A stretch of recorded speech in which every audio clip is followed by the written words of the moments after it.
Dan kemudian cuma tersisa sekitar 42 orang pasien.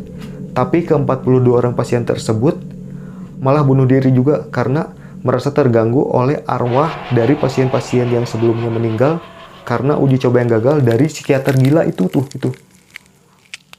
Halo fams, assalamualaikum, di sini Adi. Thanks udah klik video ini. Oh iya, untuk menghemat kuota kalian bisa menurunkan resolusi dari video ini ya.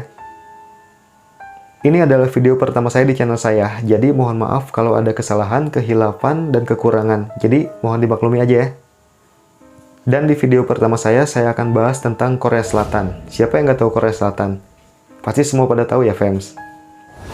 Korea Selatan adalah sebuah negara maju yang menyajikan pemandangan alam yang wow luar biasa, kemudian kota-kota dengan bangunan-bangunan yang sangat megah dan tinggi menjulang, dan juga memiliki tempat wisata yang sangat menarik untuk dikunjungi. Tapi siapa sangka fams, kalau di Korea Selatan tuh menyimpan banyak sekali misteri yang nggak kita ketahui. Dan saya akan bahas sebuah bangunan yang ada di sana yang mendapat julukan sebagai bangunan paling angker di Korea Selatan. Kita bahas dulu lokasi bangunan tersebut berada ya fams.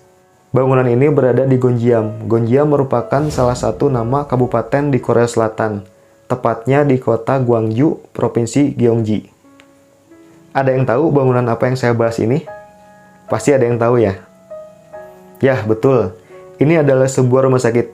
Jadi rumah sakit jiwa ya tepatnya.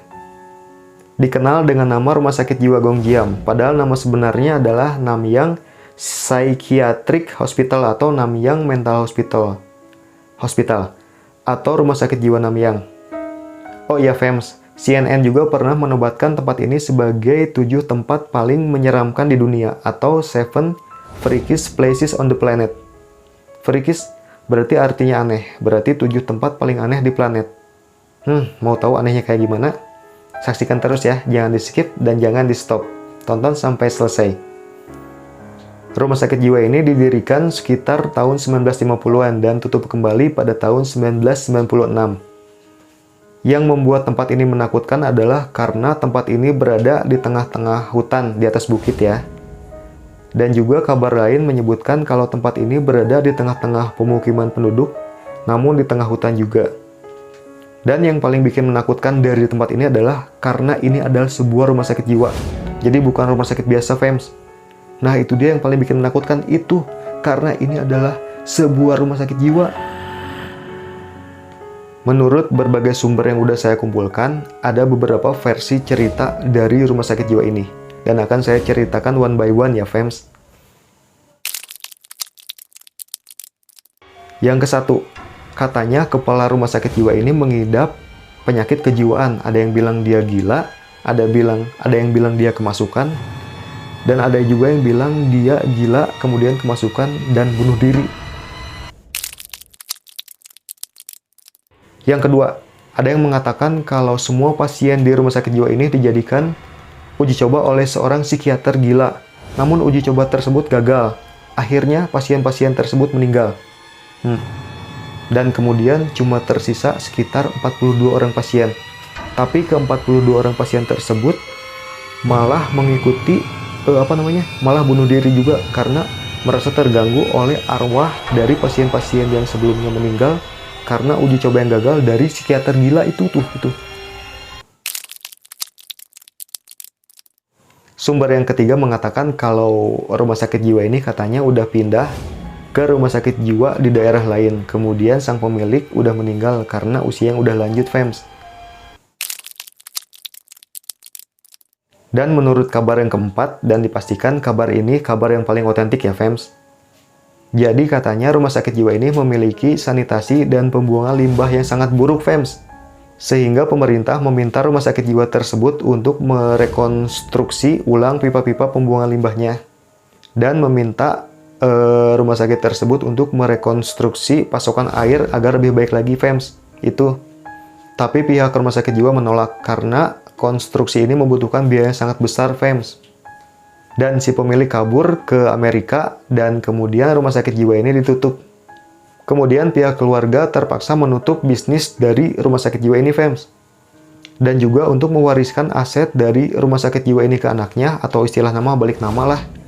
si pihak keluarga harus membayar pajak yang sangat besar ke pemerintah, yaitu sekitar 50 miliar rupiah, fams. Gede pisan kan?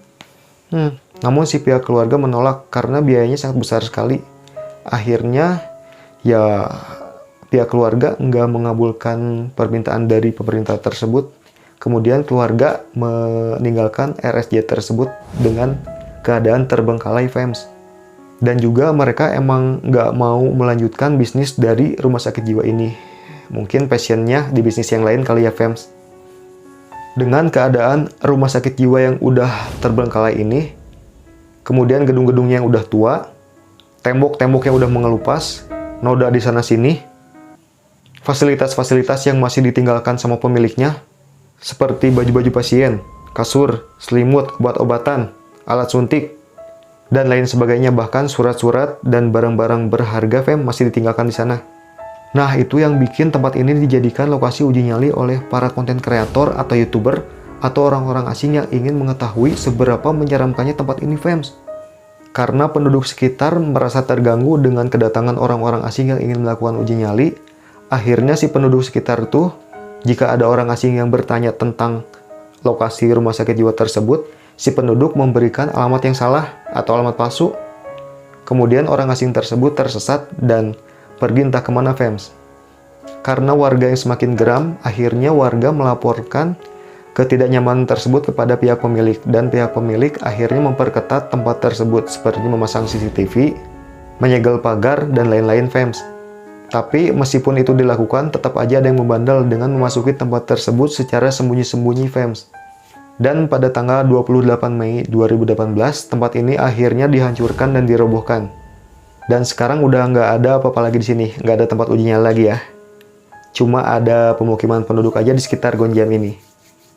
Kisah rumah sakit ini pun akhirnya diangkat menjadi sebuah film oleh sutradara Korea Selatan dengan judul Gonjiam Haunted Asylum yang rilis pada tahun 2018. Di film ini menceritakan tentang sekumpulan YouTuber yang ingin mendapatkan 1 juta viewers dan mendapatkan banyak uang, fams. Saya belum tahu sih filmnya kayak gimana, tapi katanya sih filmnya emang menyeramkan sekali. Nah, paling gitu aja cerita saya atau versi saya tentang Namyang Psychiatric Hospital ini.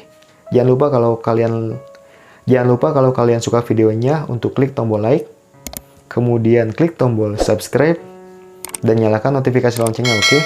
Makasih, fams. Assalamualaikum.